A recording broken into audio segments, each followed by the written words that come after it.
خبر خوش. مقدمه.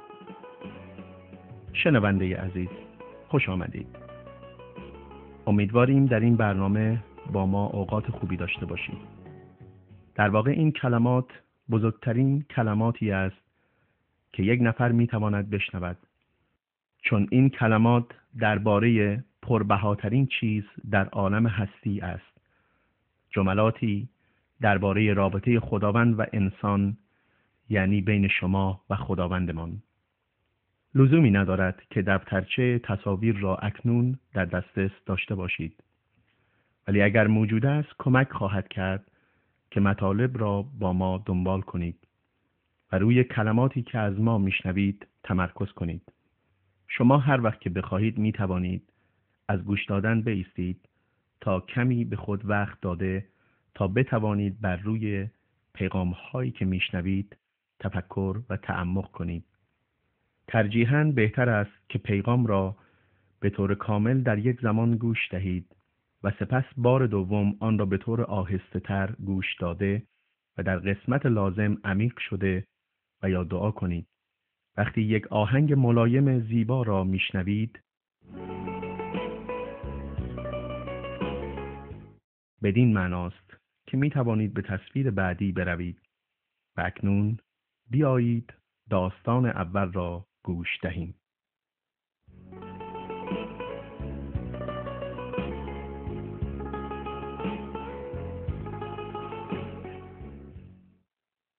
در ابتدا خداوند پیش از همه چیز و تمامی خلقت وجود داشت.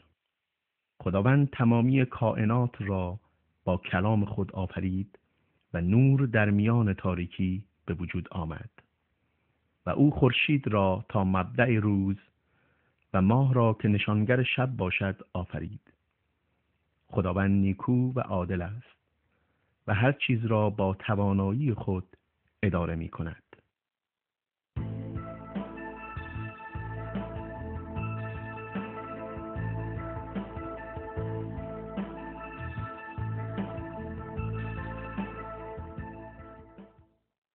کلماتی را که میشنوید از کتاب خداوند، کتاب مقدس است. این کتاب کلام خداوند است و شخصیت او، طریقهای او و اعمال او را به ما میشناساند. و خداوند از بسیاری از انبیای خود استفاده کرد تا کلام خود را به رشته تحریر درآورد. او راستی خود را از طریق محبتی که به تمامی انسانها میکند به ما نشان میدهد. این کتاب علت جدایی خداوند را از انسانها نشان میدهد. گرچه خداوند انسانها را دوست دارد، همچنین این کتاب نقشه خداوند را برای احیای رابطه خود با انسانها و این که چگونه میتوانند مجدداً فرزندان او شوند نشان میدهد.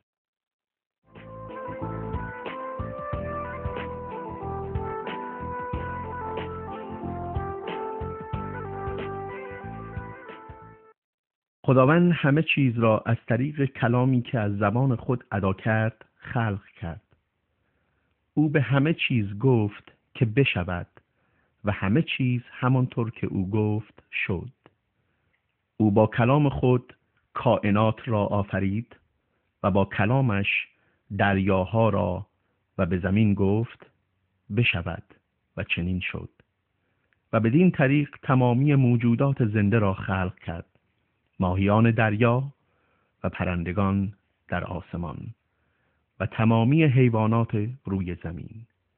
وقتی خداوند تمامی خلقت را آفرید، بدان نظر افکند و با رضایت گفت هر آنچه کردم نیکو بود، بسیار نیکو.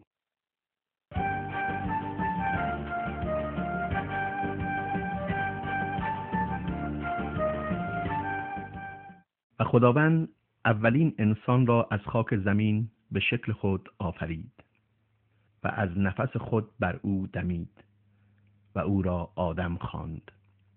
و از دنده او اولین زن را آفرید و او را حوا نامید. او با محبت عظیم خود آدم و حوا را دوست داشت و به آنها حاکمیت بر روی خلقت را داده و آدم و حوا با خداوند مشارکت نزدیک داشتند و در باغی زیبا زندگی می‌کردند. او این باغ را برای آنها درست کرده بود. او به آنها این اجازه را داد تا از تمامی آن درختان به جز یک درخت بخورند. ولی آدم و حوا از خداوند ما سرپیچی کردند و از میوه درخت ممنوعه خوردند و بدین ترتیب رابطه زیبا بین خداوند و خودشان را شکستند. از این رو خداوند از آنها جدا شد، چون او از گناه و نااطاعتی متنفر است. بعد از آن که آنها از میوه درخت ممنوعه خوردند، خداوند آنها را از باغ عدن بیرون کرد. سپس آنها مجبور شدند که برای نان روزانه خود سخت کار کنند. نتیجه گناه، درد، مرگ و جدایی از خداوند بود.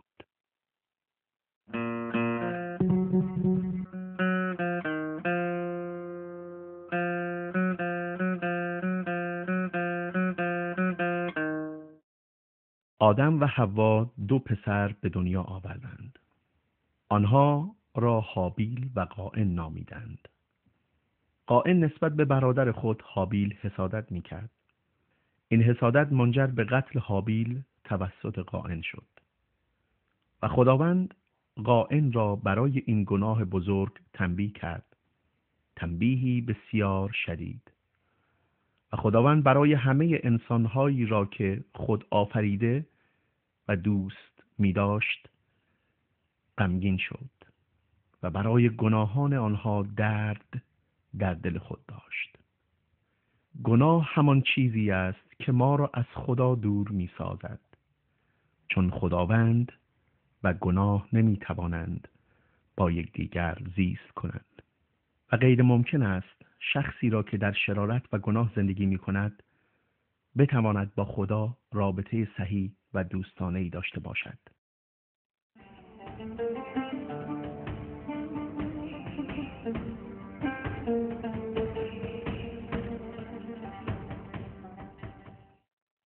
آدم و حوا بعد از قائن و هابیل صاحب پسران و دختران دیگری شدند و سالها سپری شد و تعداد افراد بر روی زمین فزونی یافت و شرارت نیز با آنها زمین را فرا گرفت و هر کسی بران شد که طبق اراده خودش از خداوند نااطاعتی کرده و دور از خداوند زندگی کند. و به خاطر شرارت انسانها که رو به فزونی می رفت و باعث دردهای زیادتری برای آنها می شد، خداوند تصمیم گرفت که به این شرارت پایان داده و اجازه دهد تا تمامی مردم زمین با یک طوفان عظیم از بین بروند، به غیر از یک شخص نیکو و خداترس به نام نوح. خداوند به نوح دستور داد تا کشتی عظیمی را ساخته و نام آن را کشتی نوح بگذارد تا از آن طریق او و خانواده‌اش از آسیب طوفان در امان مانند. ساخت کشتی سالها طول کشیده و در طی این سالها خداوند از زبان نوح به آنها از وقوع یک طوفان مهیب هشدار داد تا از شرارت خود دست بردارند. ولی مردم به نوح ایمان نداشتند و به او می‌خندیدند،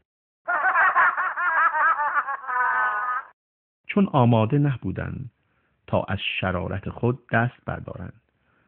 آنها گناه را از خداوند بیشتر دوست داشتند.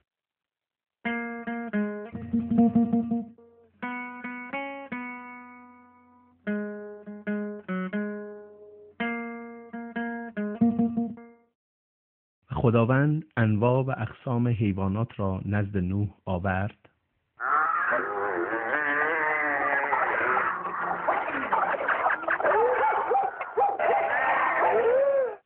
و از او خواست تا یک جفت از هر حیوان را به داخل کشتی ببرد و او همسر و 3 فرزند خود و همسران آنها را به داخل کشتی برد. تعداد تمامی افراد درون کشتی 8 نفر بودند، به علاوه تمامی حیوانات. و پس از آن که خداوند درب کشتی را بر آنها بست، پس از آن که نوح و خانواده اش وارد کشتی شدند، طوفان هنوز شروع نشده بود. ولی پس از 7 روز خداوند باران سنگینی را فرستاد.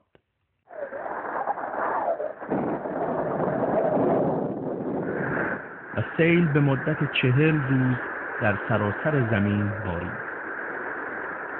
آب تمامی زمین را فرا گرفت و همه انسانها غرق شدند. تمامی کسانی که وارد کشتی نشده بودند از بین رفتند. نوح و خانواده‌اش تنها کسانی بودند که نجات یافتند، چون تنها کسانی بودند که به کلام خداوند اعتماد کرده و از آن اطاعت کردند و خداوند را بیش از شرارت و گناه دوست داشتند.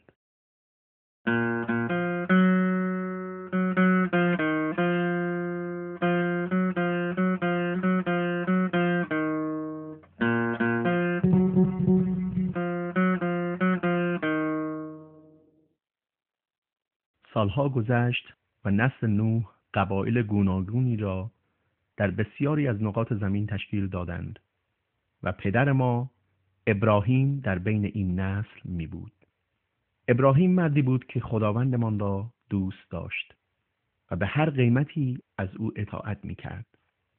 و خداوند به ابراهیم وعده داد که او پدر ممالک خواهد شد و قوم بزرگی از او به وجود خواهد آمد. گرچه او کهنسال بود و همسر وی قادر به زایمان نبود، ولی آنها ایمان داشته و به کلام خداوند اعتماد کردند. و پس از سالها خداوند به آنها یک پسر داد و آنها او را اسحاق نامیدند که از طریق او خداوند وعده خود به ابراهیم را به انجام رساند. ابراهیم از همسران دیگر خود نیز فرزندان دیگری داشت.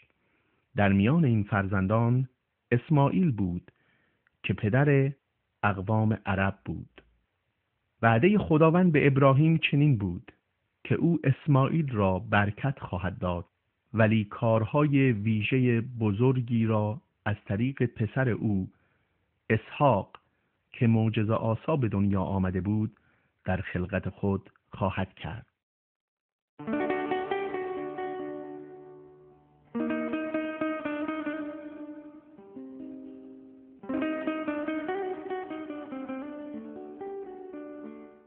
در واقع نسل اسحاق قوم عظیمی شدند به نام اسرائیل. موسی از این قوم بود. موسی خداوند را بسیار دوست می داشت و از او اطاعت می کرد و خداوند از او دعوت کرد که به قله کوهی رفته تا با او سخن بگوید. و خداوند در فراز آن کوه 10 فرمان را که بر روی 2 لوحه نوشته شده بود به او داد. 10 فرمان برای همه انسانها است تا از طریق آن اراده خداوند را بیاموزند.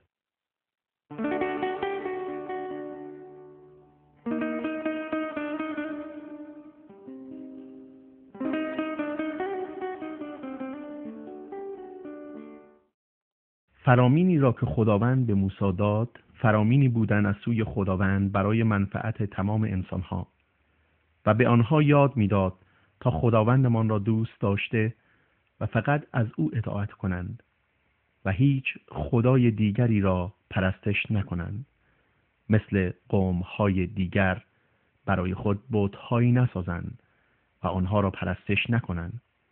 این فرامین همچنین به آنها می‌آموخت که نام خداوند را احترام کرده و 1 روز هفته را وقف استراحت و پرستش او کنند. فرامین همچنین از فرزندان می‌خواست تا به پدران و مادران خود احترام بگذارند. قوانین خداوند قتل، زنا، دزدی، شهادت دروغ را ممنوع کرده و به آنها می‌آموخت که یکدیگر را دوست داشته و به اموال یکدیگر حسادت نورزند.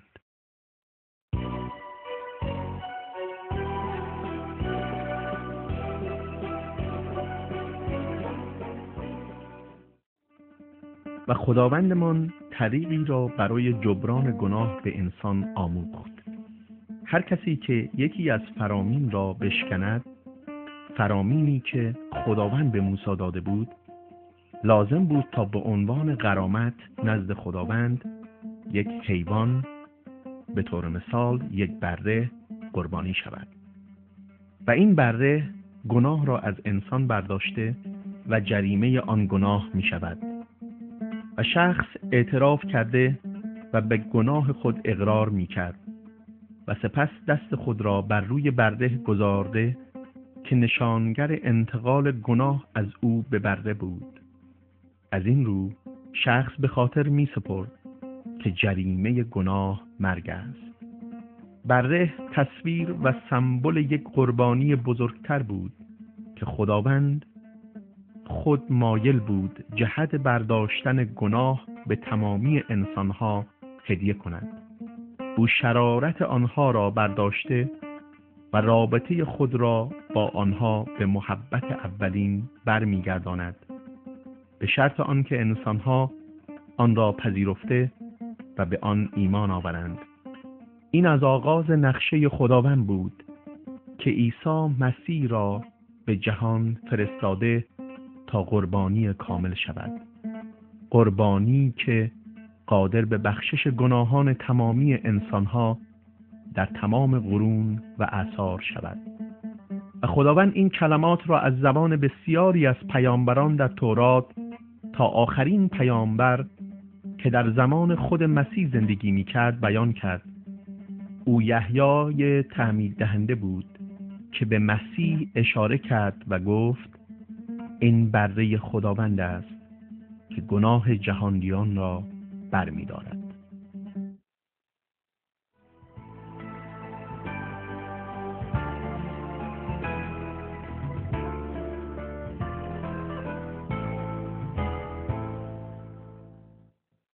مسیح تولدی بی‌نظیر داشت. هیچ کس پیش و پس از او چنین به دنیا نیامد. فرشته‌ای از آسمان به دختری باکره به نام مریم نازل شد. او نامزد مردی به نام یوسف بود. یوسف در دهکده‌ای که مریم در آن زندگی می‌کرد، نجاری می‌کرد. فرشته به مریم گفت که بدون تماس با مردی حامله خواهد شد. مریم از سخنان فرشته مات و متحیر شد، ولی ایمان داشت که خداوندمان قادر به انجام هر کاری که اراده کند می باشد.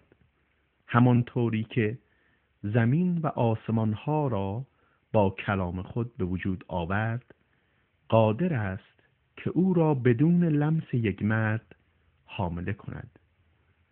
و می دانیم که خداوند پدر مسیح است که بر طبق وعده خداوند به طریق معجزه آسا از باکره به دنیا آمد. و پس از آن که یوسف در مورد حاملگی مریم باخبر شد، فرشته خداوند در رویا بر یوسف ظاهر شد و او را آرام کرد و به او قوت قلب داد که مردی به نامزد او دست نزند. حاملگی او معجزه‌ای از سوی خداوند است و او مادر مسیح خواهد بود که تمامی قوم اسرائیل سالها منتظر او بودند. و فرشته به آنها گفت که نام او را عیسی بگذارید. و این واژه به معنای رها کننده است. مریم از خداوند اطاعت کرد. یوسف نیز چنین کرد و با همسر خود تا زمان تولد اولین پسر همبستر نشد.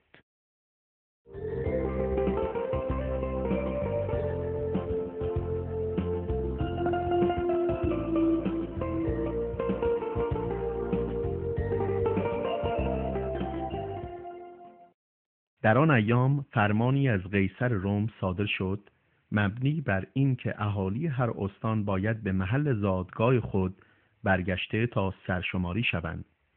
از این رو یوسف به همراه مریم که حامله بود به زادگاه خود بیت لحم رفتند و وقتی به آنجا رسیدند محلی برای اقامت آنها وجود نداشت، چون شهر از هجوم مسافران پر شده و محلی برای اقامت شبانه نبود. بالاخره آخری را یافتند تا شب را در آنجا سپری کنند و در همان آخر مریم عیسی را به دنیا آورد. و در این شب فرشته‌ای از آسمان بر چوپانان ظاهر شد. چوپانان تمامی شب جهت پاسبانی گوسفندانشان کشیک می‌دادند.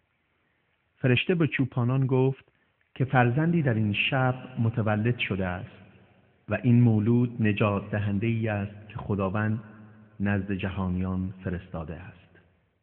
و ناگهان فوجی از فرشتگان در حضور فرشته شروع به سرودخوانی و ستایش خداوند پرداختند.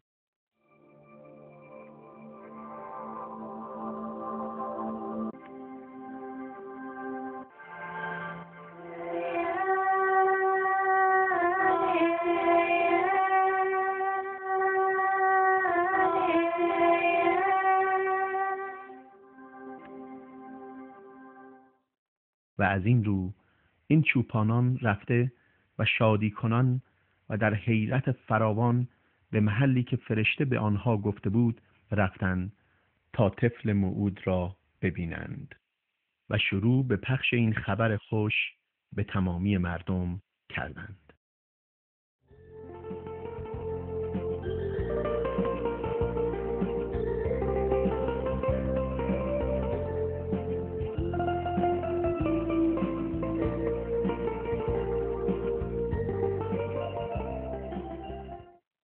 کتاب مقدس درباره دوره کودکی خداوند عیسی زیاد اشاره نمی کند، اما در این مرحله از زندگی او داستانهای بسیار مهمی را به ما می گوید. اول اینکه وقتی پادشاه تلاش کرد تا تمام بچه‌های تازه تولد یافته را بکشد، به این امید که عیسی در بین آنها خواهد بود تا او را از بین ببرد. خدا یوسف را راهنمایی کرد تا مریم و عیسی کوچولو را برداشته به مصر فرار کند تا موقعی که این خطر رفع شود. به راستی که یوسف و مریم و عیسی بعد از مرگ پادشاه به شهر ناصره برگشتند. در جای دیگر کتاب مقدس به ما میگوید که عیسی کوچولو در حکمت و قامت رشد میکرد و فیض خدا با او بود و او هم مورد علاقه خدا و هم مردم بود. وقتی که عیسی 12 ساله بود، پدر و مادرش او را به خانه خدا در اورشلیم بردند.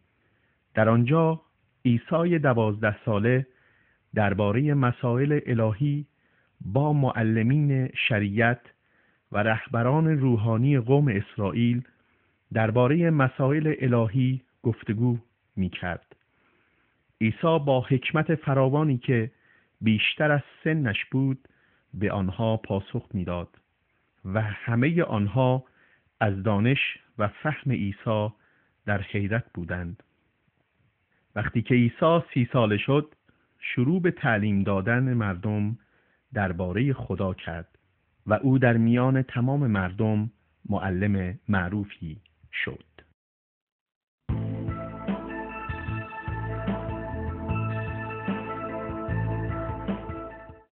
عیسی قدرت فوق‌العاده‌ای را بر بیماری‌ها و روح‌های پلید نشان داد. او معجزات زیادی را انجام داد. او کوران و کران و آنهایی را که فلج بودند را شفا می‌داد.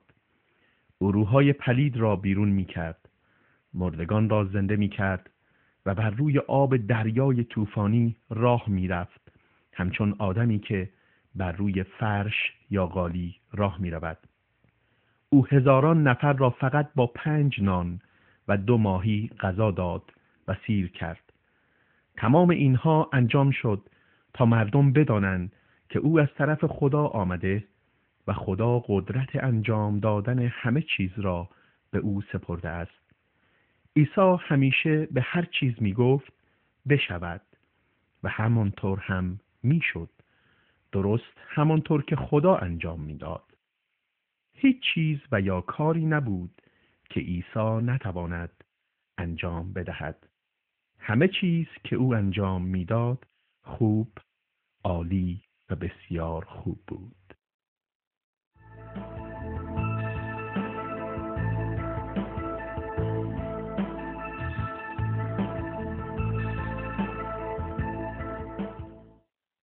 عیسی به انجام معجزات عالی ادامه میداد و مردمان بسیاری به هر کجایی که او میرفت به دنبالش میرفتند.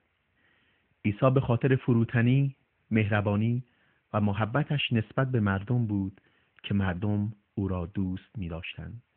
بله، او محبوب مردم بود. او بیماران را شفا می‌داد. درباره خدا با مردم صحبت می‌کرد تا مردم خدا را بشناسند و نیازهای روحانی مردم را برآورده می‌کرد. عیسی کامل و عادل بود. او هیچ گناهی را مرتکب نشد. تمام و شور و اشتیاق او این بود که اراده خدا پدرش را انجام دهد. عیسی به این جهان آمد تا محبتش را به مردم نشان دهد. او آمد تا این انسان گنهکار را با خدای قدوس آشتی دهد. در میان این قوم علمای دینی بودند که اقتدار و قدرت بر این قوم را داشتند. آنها به عیسی حسادت می‌ورزیدند. آنها حتی به محبتی که مردم به عیسی داشتند حسودی می‌کردند. این علمای دینی خود را عادل و بیگناه می‌دیدند و حاضر نبودند که اعتراف کنند که آنها هم گناهکار می‌باشند و به فیض و بخشش خداوند نیاز دارند. قلبشان را سخت کردند و یا به عبارت دیگر سنگدل شدند و ایمان نداشتند که عیسی مسیح خداست. نه تنها فقط این، بلکه آنها به دروغ به عیسی تهمت‌هایی زدند تا او را به دادگاه بکشند و به راستی که آنها این کار را کردند و عیسی را به فرماندار رومی تسلیم کردند. فرمانداری که دستور داد عیسی را لخت کنند، کتک و شلاق بزنند و تاجی از خار را که به خاطر خارهای تیزی که داشت و بسیار دردناک بود را بر سر عیسی بگذارند. آنها عیسی را به شدت مسخره می کردند. عیسی خیلی راحت می توانست جلوی تمام این اهانت‌هایی را که به او میشد با قدرت و اقتداری که داشت بگیرد، ولی او میدانست که برای چه منظوری به این دنیا آمد. او میدانست که به این دنیا آمد تا قربانی و فدا شود، تا با این کارش گناهان انسانها را بردارد. او میدانست که به این دنیا آمد تا متحمل مجازات گناهان گناهکاران در بدن خویش شود، مثل من و شمای گناهکار.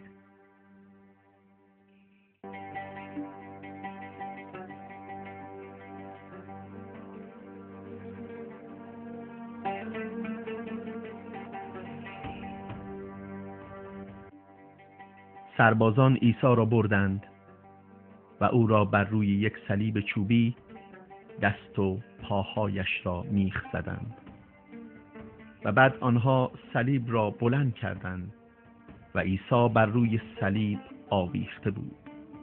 او همچنان بر روی صلیب بود تا اینکه روحش را تسلیم کرد. این بدترین و منفورترین نوع اعدامی بود که در آن زمان آن را انجام می‌دادند. و فقط برای جنایتکاران بسیار شرور و پلید استفاده میشد. همراه عیسی 2 نفر دزد بودند که مصلوب شدند. او عادلی بود در میان شریر. او بیگناه بود. او هیچ عمل خطا و یا اشتباهی را انجام نداد. اما او برای گناهان بشر خود را به مرگ تسلیم کرد تا گناهان هر شخص را بردارد و اثر آن را پاک کند.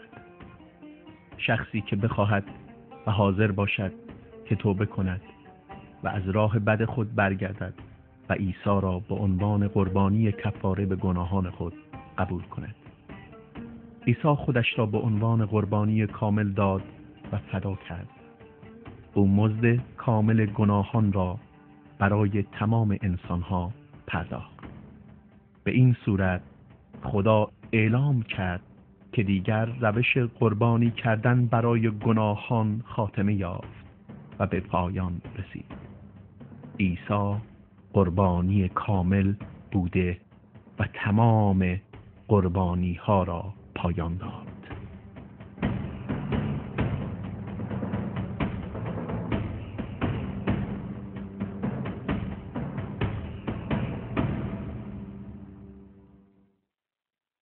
دشمنان عیسی مسیح فکر کردند که دیگر عیسی را از بین بردند، ولی اینطور نبود. بعد از این که عیسی بر روی صلیب جان داد و مرد، یکی از پیروانش که ثروتمند هم بود، بدن عیسی را به قبری جدید و نو که مثل غار بود برده و در داخل آنجا گذاشت. یک سنگ بسیار بزرگی بر در ورودی غار غلطانیده شد، طوری که ورودی غار بسته شده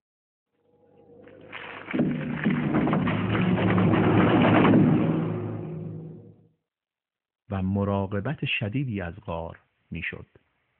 در روز سوم صبح زود چند تا زن برای انجام دادن تشریفات مراسم خاکسپاری مناسب بر سر غار قبر عیسی آمدند.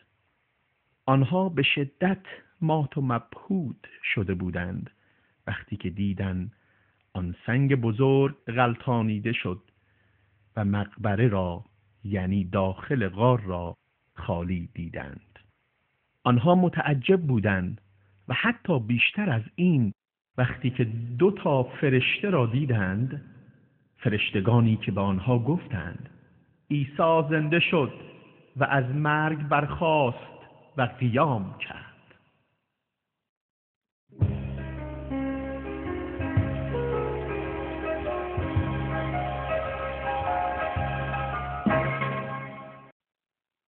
بعد از این که عیسی از مرگ قیام کرد، خودش را به گروهی از شاگردانش ظاهر کرد. او با آنها صحبت کرد و با آنها غذا خورد. اما یکی از شاگردانش به نام توما وقتی که عیسی خودش را به دیگر شاگردانش نشان داد، او یعنی توما آنجا حضور نداشت. و وقتی که توما درباره قیام مسیح از مرگ از دیگر شاگردان شنید، به گفته های آنها شک کرد و به این امر ایمان نیاورد. برای توما سخت بود که باور داشته باشد که مسیح می توانست بعد از مرگ دوباره زنده شود. توما گفت تا من زخم‌هایی که در دستان عیسی ایجاد شده نبینم و لمس نکنم باور نخواهم کرد. عیسی به خاطر شک‌هایی که توما داشت بر او ترحم کرده و خود را بار دیگر به شاگردان ظاهر کرد که این بار توما با آنها بود. عیسی گفت انگشت خودت را اینجا بگذار، ببین دستهای مرا. دست خودت را دراز کن و پهلوهایم را لمس کن. بی ایمان نباش، بلکه ایمان بیار. توما به او گفت ای خداوندم و ای خدای من. سپس عیسی به توما گفت بعد از دیدنم ایمان آوردی. خوشا به حال آنانی که ندیده ایمان آورند.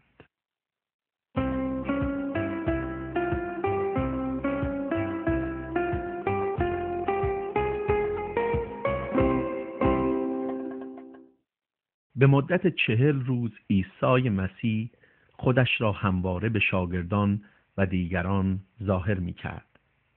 بنابراین آنها دانستند و ایمان آوردند که عیسی زنده شده بود و زنده می بود. وقتی زمان صعود عیسی به آسمان فرا رسید، عیسی به شاگردانش فرمان داد که این خبر خوش را به تمام مردم دنیا برسانند. خبر آمدن او به این دنیا و کارهایش در این دنیا و کفاره گناهان انسانها شدن و در آخر قیام او از مرگ. بعد از اینکه عیسی این سخنان را به شاگردانش به پایان رساند، او آنها را برکت داد و در حال برکت دادن آنها عیسی در مقابل چشمان تمام حاضرین به سوی آسمان بالا رفت و در ابری ناپدید شد. چشمان تمام حاضرین به آسمان خیره شده بود که ناگهان 2 فرشته بر آنها ظاهر شده و گفتند: عیسی به آسمان رفت و همان گونه که رفت 1 روز نیز باز خواهد گشت. عیسی الان در آسمان است. او در حال آماده کردن مکانی است برای کسانی که به او ایمان دارند و به دنبال او راه می‌روند و پیروان واقعی او هستند. عیسی از طریق خودش راهی را بنا کرد تا ما را با خدا ارتباط دهد.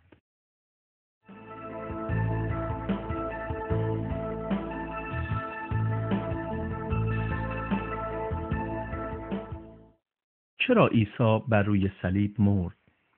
عیسی بر روی صلیب مرد تا ما را از مجازات گناهانمان برهاند و نجات بخشد، تا ما با خدا مشارکت داشته باشیم.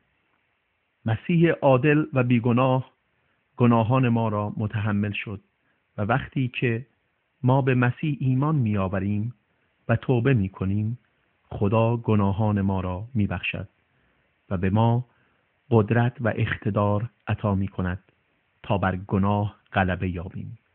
قدرت و اقتداری که خدا به فرزندان تازه تولد یافته در روح عطا می‌کند.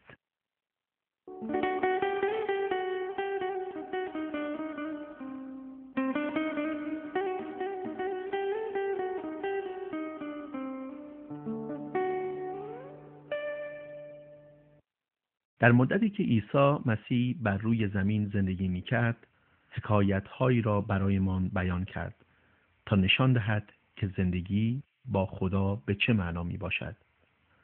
عیسی گفت که 2 راه وجود دارند. یکی پهن و آسان ولی پایانش مرگ و نابودی می‌باشد و دیگری باریک و سخت است ولی پایانش حیات جاویدان میباشد. همه ما از جاده پهن و گناه آلود شروع کردیم. همه ما با داشتن میل و گرایش به زشتی ها و گناه به دنیا آمدیم. ما آن امیال را از انسان اول یعنی آدم به ارث بردیم و همچنین با انتخاب خودمان بود که راه زشت و پلید را با اراده خودمان انتخاب کردیم و عیسی به ما آموخت که از جاده گشاد و پهن بیرون بیاییم و آن را رها کنیم. در عوض به ما میگوید که راه تنگ را انتخاب کنیم، همان جاده‌ای که ما را به زندگی جاویدان با خداوندمان هدایت می‌کند. امکان ندارد که بتوانیم وارد این راه تنگ شویم مگر توسط عیسی مسیح، توبه از گناهانمان و پذیرش قربانی عیسی بر روی صلیب که برای خریداری ما انجام شد. شنوندگان عزیز، بیایید همین حالا قلب خود را برای خدا باز کنید و با او حرف بزنید و اینطور با ما دعا کنید. ای خداوند، تو بزرگ و قدوس و عادلی. الان من در حضور تو به گناهان خود اعتراف می کنم. ایمان دارم که عیسی بر روی صلیب مرد تا مزد گناهان مرا بپردازد. لطفاً مرا ببخش، پاکم کن و قلبی جدید به من عطا کن تا یکی از فرزندان تو باشم. میخواهم راه تو را دنبال کنم.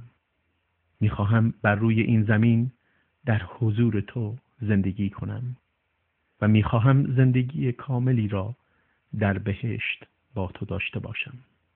متشکرم که مرا پذیرفته ای خداوند. در نام عیسی. آمین.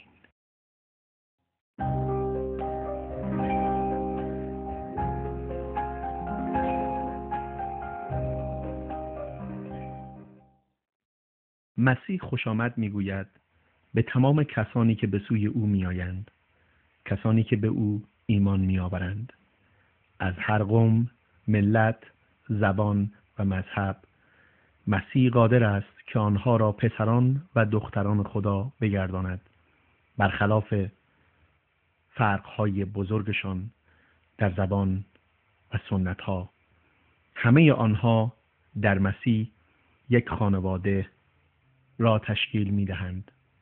خانواده خداوندمان و مسیح سر اتحاد و محبتشان میباشد و او در جلوی آنها بر روی جاده باریک راه میرود و آنها را به بهشت هدایت و رهبری میکند.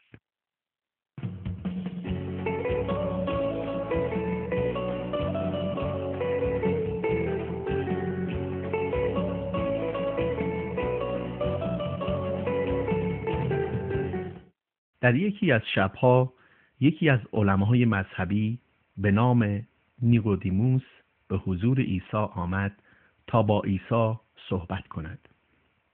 عیسی گفتگوی بسیار عالی با او داشت.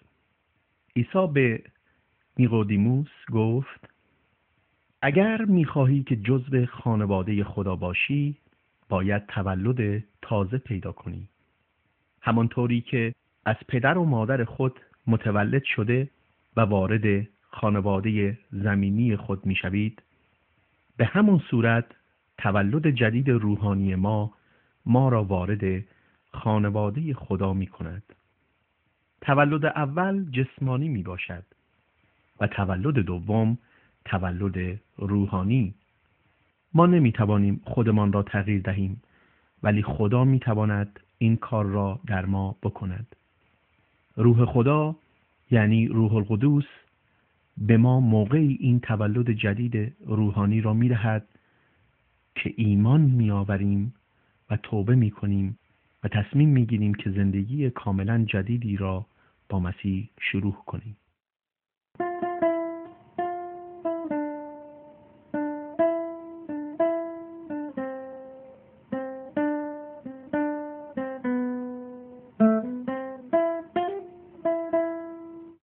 قبل از اینکه عیسی به آسمان صعود کند، او به شاگردانش قول داد که روح القدس را برای آنها بفرستد.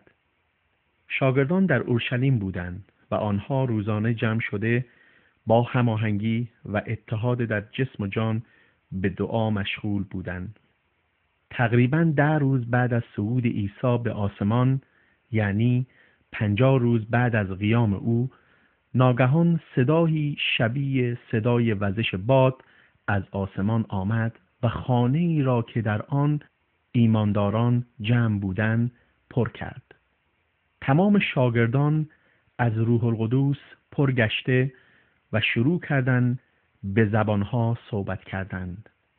در آن روزها بسیاری از یهودیان از قبیله‌های مختلف برای مراسم یکی از عیدهای خود به اورشلیم آمدند و در آنجا جمع شده بودند.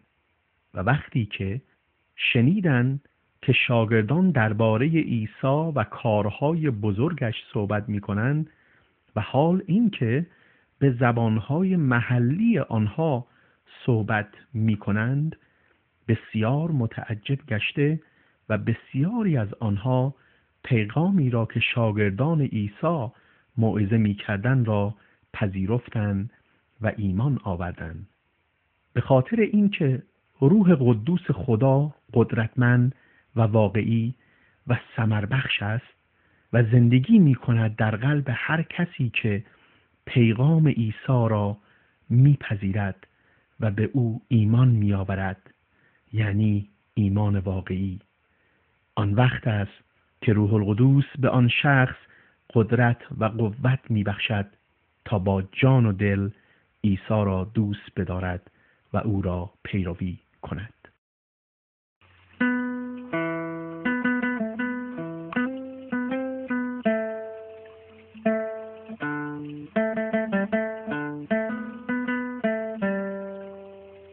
قبل از این که شخص مسیح را بشناسد، در تاریکی راه می رود و زندگی می کند. طبیعی است شخصی که در تاریکی راه می رود لرزش بخورد و بیفتد و خطاهای زیادی مرتکب شود، زیرا که هیچ نوری نیست که او بتواند راهش را ببیند. اما وقتی که شخص به مسیح ایمان می آورد و به او اطمینان می کند، او مانند شخصی است که انگار در وسط روز روشن دارد قدم می‌زند، بر روی یک زمین هموار و صاف، بر روی یک جاده مستقیم. عیسی می‌فرماید: من نور این جهان هستم. هر که مرا پیروی کند در تاریکی راه نخواهد رفت. خدا برای این خاطر روحش را به ما می‌دهد تا ما را کمک کرده تا راه ما را روشن کند، تا زندگی کردن را به ما بیاموزد مطابق به اراده و راه خودش.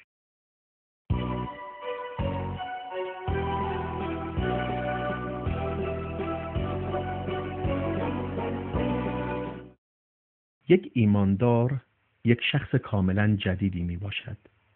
کسی که تولد تازه پیدا می کند، از زندگی جدیدی برخوردار است. او از شوق و اشتیاق جدید و قوی برخوردار می شود تا خدا را آزادانه اطاعت کند. او به خاطر اینکه گناهانش بخشیده شده، تشکرات قلبی خود را به خدا عرضه می دارد. یک ایماندار در مسیح باید از انجام دادن اعمال زشت و پلید برحذر باشد و دوری کند. اعمال زشتی مانند زنا، دزدی، طمع یا حرص، جادوگری و شعبده بازی. روح القدس به یک ایماندار این توانایی را می‌بخشد که خودش را از این اعمال زشت دور کند و در عوض کارهای نیک را به انجام برساند.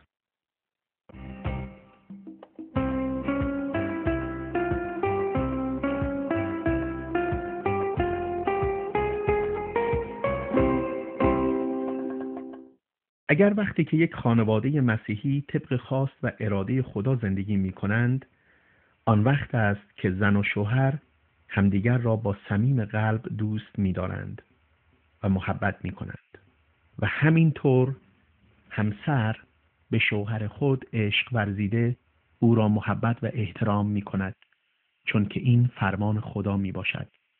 شوهران و همسران همچنین یکدیگر را کمک کرده و باعث دلگرمی، تشویق، قوت قلب همدیگر می شوند و فرزندانی را تربیت می کنند که خدا ترس باشند. یک خانواده ایماندار همیشه با هم دعا می کنند و هدفشان این است که همیشه خدا را جلال بدهند و با دیگران خوب باشند و خوبی دیگران را بخواهند.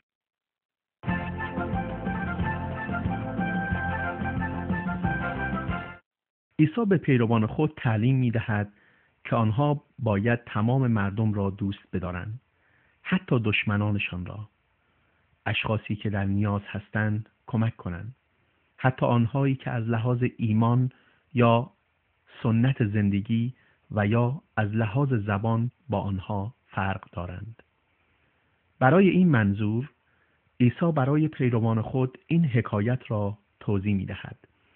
حکایتی از یک نفر، یک شخصی که به یک شهر دوری سفر می کرد. او توسط دزدانی غارت شد. دزدانی که تمام چیزهای او را بردند. او را لخت کرده، زخمی در حال نیمه جان در جاده گذاشته و رفتند. بعضی ها از کنار آن مرد زخمی گذشتند و کمکی به او نکردند. اما یک مسافر که از آنجا می‌گذشت دید که آن مرد زخمی در حال مردن میباشد. بنابراین دلش برای او سوخت و بر آن مرد زخمی ترحم کرد. سپس زخم‌های او را درمان کرد و از مرد زخمی مراقبت نمود بدون اینکه دستمزدی از او بخواهد. با وجود اینکه مرد زخمی در آغاز مرد مسافر را به خاطر فرق نژادی دوست نداشت، این امر باعث ناراحتی مرد مسافر قرار نگرفت و او را کمک کرد. عیسی به ما تعلیم داد که ما هم مانند آن مرد مسافر باید کسانی را که در نیاز هستند کمک کنیم.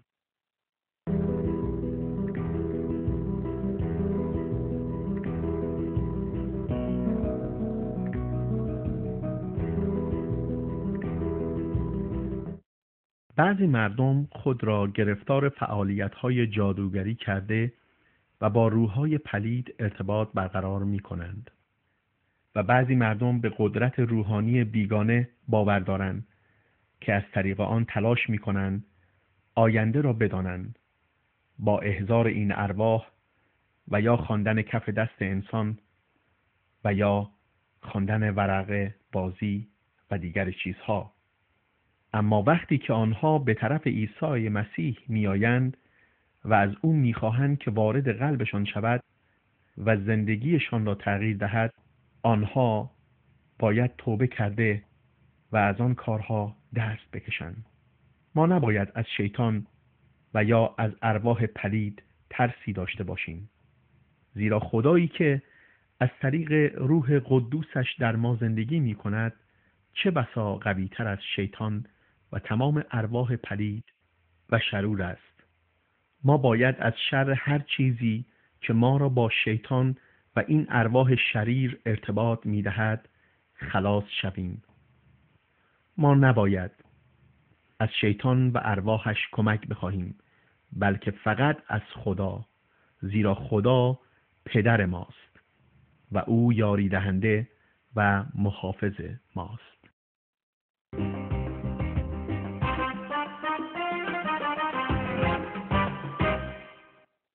مردی وجود داشت که گرفتار ارواح پلید بوده و در کوه‌ها و غارها زندگی می‌کرد. و وقتی که آنها آن مرد را با ریسمان و زنجیر بستند، او هر دوی آن را پاره کرد و خودش را زخمی می‌کرد. وقتی که عیسی آن شخص را دید، عیسی فوراً به ارواح پلیدی را که در آن شخص زندگی می‌کردند دستور داد که از او بیرون بیایند. به راستی عیسی او را از قدرت شیطان که او را تحت تسلط خودش داشت آزاد کرد.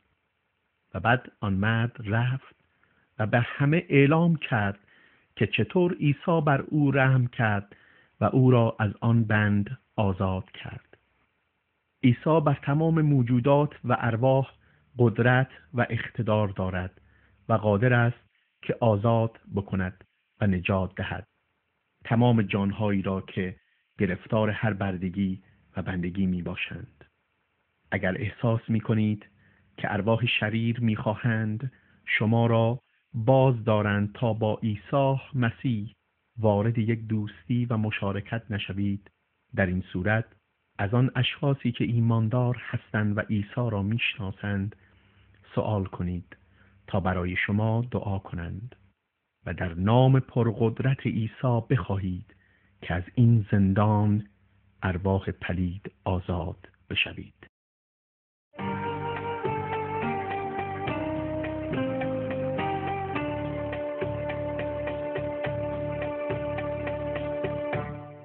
اغلب شیطان تلاش می کند تا ایمانداران را وسوسه کند تا گناه کنند و همچنین تلاش می‌کند تا ایمانداران را از اطاعت و پیروی کردن به عیسی باز دارد. شیطان سعی می‌کند تا ما را وادار سازد که خدا را فراموش کرده و بین ما و خدا فاصله بیاندازد. او سعی دارد ما را با چیزهای زیادی گول بزند. چیزهایی مانند پول، لباس، سیگار، مواد مخدر، روابط جنسی نامشروع، شراب و مشروبات و خیلی چیزهای دیگر. شیطان تلاش می کند تا ما را متقاعد سازد که ارزش این چیزها خیلی مهمتر از خداوند است و خیلی زیباتر از زندگی کردن با خداست و می‌خواهد ما را متقاعد کند که این چیزها ما را خوشحال و سرافراز خواهند کرد. اما ما باید این را بدانیم که شیطان همیشه یک دروغگو است، متغلب و اولین و آخرین هدفش این است که ما را از خداوند جدا سازد. و روح القدس، روح خدا که در وجود ما زندگی می کند، ما را یاری کرده و قوت می بخشد تا در مقابل وسوسه های شیطان مقاومت کنیم و آن را نپذیریم و تا اینکه با اطمینان در عیسی بمانیم و با او راه رویم تا یک زندگی وافر و رضایت بخشی در او داشته باشیم.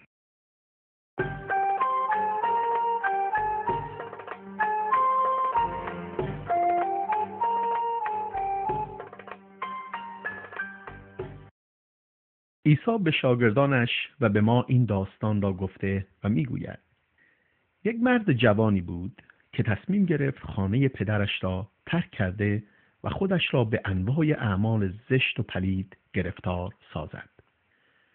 او تمام ارثی را که از پدرش که از او دور بود گرفته بود از دست داد. بعد از اینکه مرد جوان تمام ثروت خود را از دست داد، بسیار فقیر شد و در آن سرزمینی که او زندگی می کرد خشکسالی به وجود آمد، طوری که وضع او خیلی بد شد. او بدبخت، فقیر و همیشه گرسنه بود.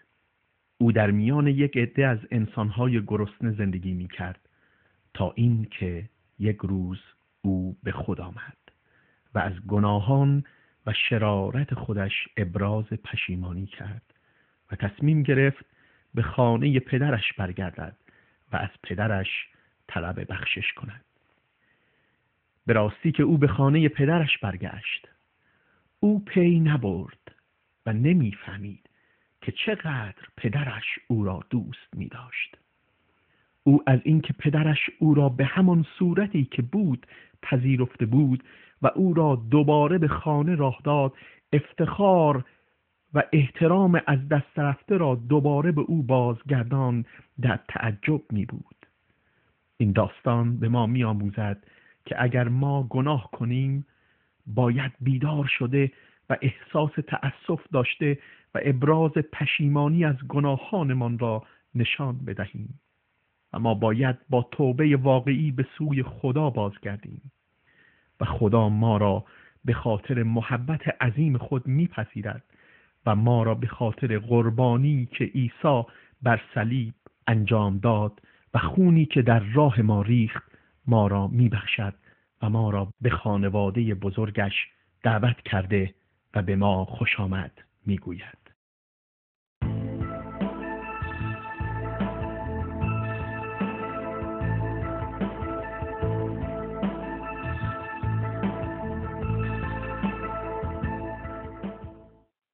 اغلب یک سوال هست که ما را سردرگم می کند. وقتی که ایمانداران بیمار می شوند چه کار می کنند؟ کتاب مقدس به ما تعلیم می دهد که اگر ما بیمار شدیم به سوی خداوندمان دعا کنیم و ایمان داشته باشیم که او همیشه بهترین چیزها را برای ما می خواهد و برای ما انجام می دهد. خدا همیشه همه چیز را به خیریت فرزندانش می خواهد، آنهایی که دوستش دارند. ممکن است از طریق معجزه شفا باشد که آن را خدا انتخاب می کند، یا از طریق استفاده کردن درمان پزشکی یا فیضی که خدا در مدتی که بیمار هستیم به ما می بخشد. گرچه او شاید صلاح بداند ما را شفا ندهد. در هر مورد بالا ما باید خدا را شکر کنیم و درک کنیم که او از ما در این اوقات و دوران سختی را که داریم سپری می کنیم چه انتظار دارد که بیاموزیم. ما نباید غرغر و شکایت کنیم.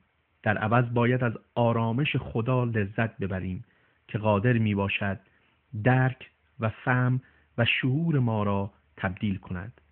اما ما نباید هرگز تحت هیچ شرایطی به راه‌های دیگر برای شفای خود توسل جوییم.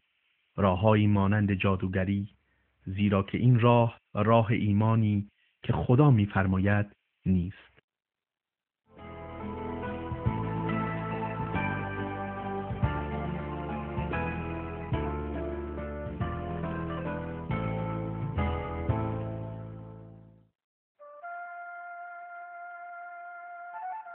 همه ما این حقیقت را می‌دانیم که یک روزی همه ما خواهیم مرد. اما سوال مهم این است که بعد از مرگ چه اتفاقی می‌افتد؟ کتاب مقدس به ما تعلیم می‌دهد هنگامی که یک ایماندار می‌میرد، روحش به بهشت می‌رود، جایی که عیسی مسیح است، تا با عیسی زندگی کند. و این حقیقت ما را آسوده خاطر می‌سازد و مانع می‌شود تا در غم و اندوه به سر نبریم. ما نباید هرگز از مرگ بهراسیم، چون ما می‌دانیم که خدا ما را دوست دارد و ما را از گناهانمان نجات داد توسط ایمان ما به عیسی، کسی که خودش را به عنوان قربانی بر روی صلیب داد تا قدرت گناه را از بین ببرد و مرگ را وسیله‌ای ساخت برای انتقال ما از این زندگی زمینی به داخل زندگی جاویدان و همیشگی با خدا در بهشت. به هر صورت بی ایمانان، آنانی که عیسی مسیح و اعتماد کردن به او را رد می کنند، از آن آینده عالی بی بهره خواهند بود و با خدا در بهشت زندگی نخواهند کرد، زیرا که آنان حاضر نبودند با خدا بر روی زمین زندگی کنند، ولی آنها از خدا جدا خواهند بود و تا ابد هلاک خواهند شد.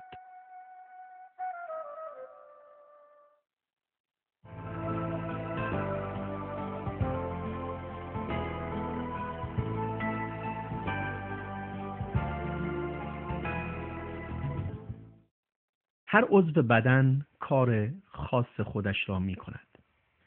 چشمان برای دیدن، گوشها برای شنیدن و دهان برای حرف زدن و خوردن می باشد و تمام اعضای بدن در هماهنگی و همکاری و در نظم و ترتیب با هم کار می کنند.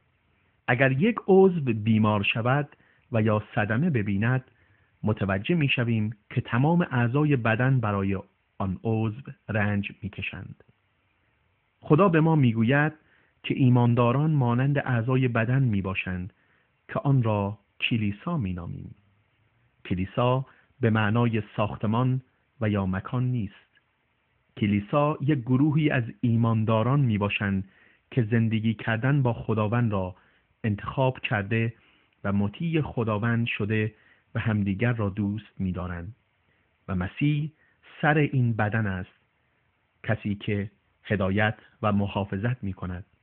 همانطوری که اعضای مختلف بدن توانایی‌ها و استعدادهای مختلفی دارند، خدا هم به ایمانداران استعدادها و عطایای گوناگونی عطا کرده، مانند موعظه کردن، تعلیم دادن، پرستش کردن و امید دادن و باعث قوت قلب دیگران شدن و خدمات زیادی مانند مایه خوشبختی یا مایه دلخوشی بودن، کمک و یاری کردن، سازماندهی بخشیدن. تمام اینها برای بدن است که قوی شده تا عشق و جلال مسیح را توضیح بدهد و مسیح به ما دستور داد که همدیگر را دوست بداریم و این نشان می‌دهد که ما شاگردان مسیح و فرزندان خداوند می‌باشیم. بنابراین شما جزء برگزیدگان خدا می باشید، مقدس و بسیار محبت شده. لباس ترحم و دلسوزی، مهربانی، فروتنی، لطف و صبر را در بر کنید. تمام ایمانداران باید با هم کار کرده و همدیگر را خدمت کنند تا بدن قوی شده و رشد کنند.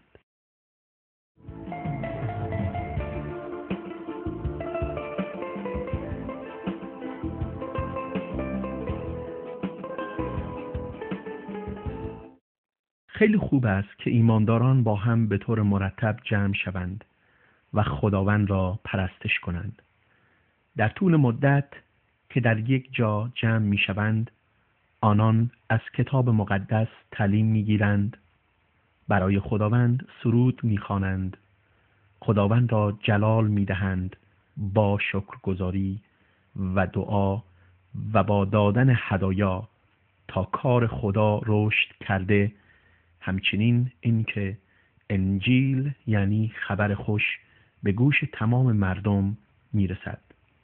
کتاب مقدس همچنین به ما دستور میدهد تا مرگ خداوند عیسی را با پاره کردن نان و نوشیدن از پیاله خداوند به خاطر بیاوریم.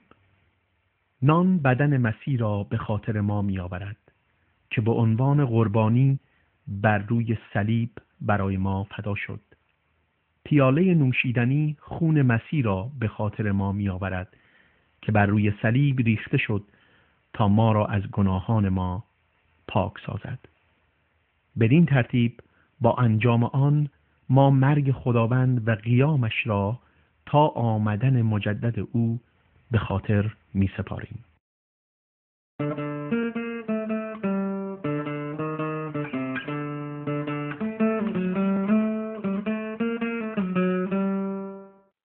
همونطوری که خداوند عیسی قولش را به ما داد، او به زودی از آسمان به طور غیر منتظره برمیگردد. او میآید تا ایمانداران را با خودش ببرد.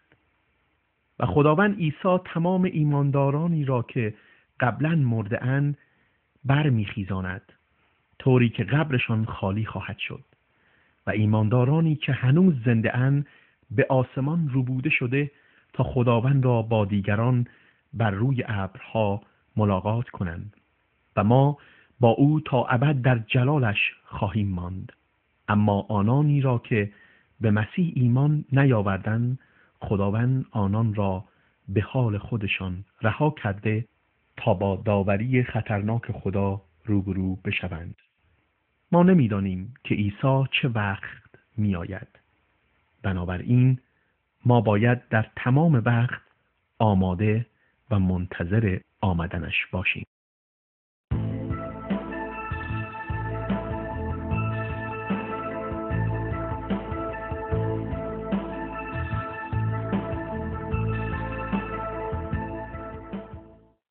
همانطوری که یک درخت میوه‌دار مطابق نوع خود میوه می‌دهد، روح خدا هم میوه نیکی را در زندگی‌های ما می‌دهد. عیسی خداوند می‌فرماید: من تاک حقیقی هستم و شما شاخه‌های من. اگر در من بمانید و من در شما بمانم، میوه فراوان می‌آورید. روح قدوس خدا که در قلب ما زندگی می کند، در ما کار می کند و به ما میوه خوب روحانی می دهد.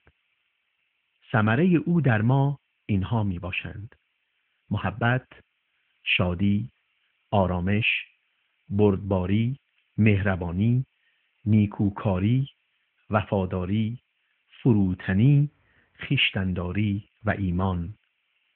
شاخه‌ای که میوه نیاورد بریده شده و در آتش انداخته می شود. اما شاخه‌ای که میوه میآورد، خدا آن را اصلاح و تمیز می کند تا برای جلال پدر آسمانی میوه فراوان بیاورد.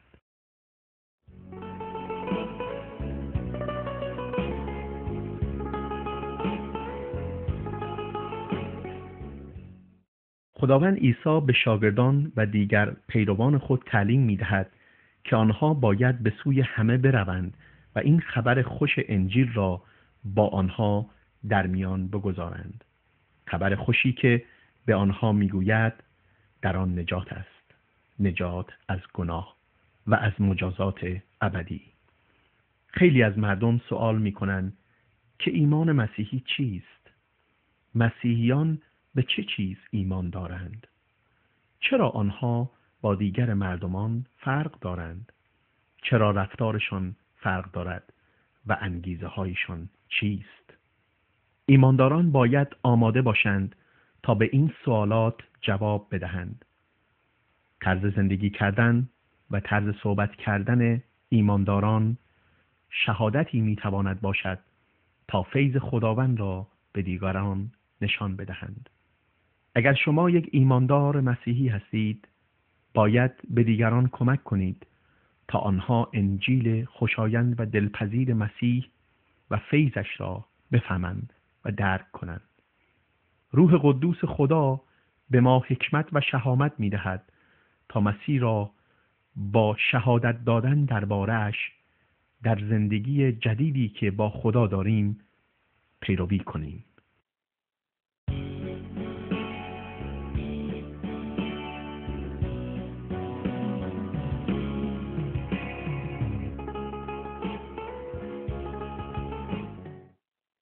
دوست من مطمئن هستم که با گوش دادن به این پیغام شما را یاری خواهد کرد تا خیلی چیزها را درباره خداوند بدانید و تا این که بدانید ایمان در مسیح چیست و چه کسی مسیحی واقعی است و یک ایماندار مسیحی چگونه باید زندگی کند.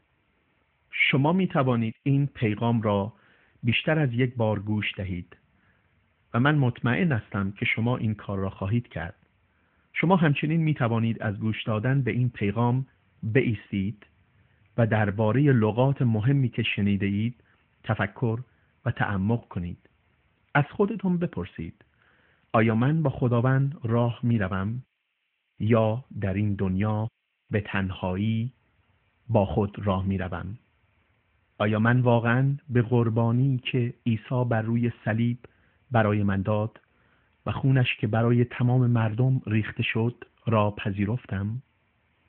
یا بدون بهره مند شدن به برکات صلیب مسیح زندگی خواهم کرد و بعد خواهم مرد؟ آیا به گناهان خود توبه کردم یا از خداوند دور هستم و یا هنوز منتظرم؟ شما می توانید قلباً با خداوندمون صحبت کنید و او شما را خواهد شنید، چون که او با محبت عظیمش شما را دوست دارد.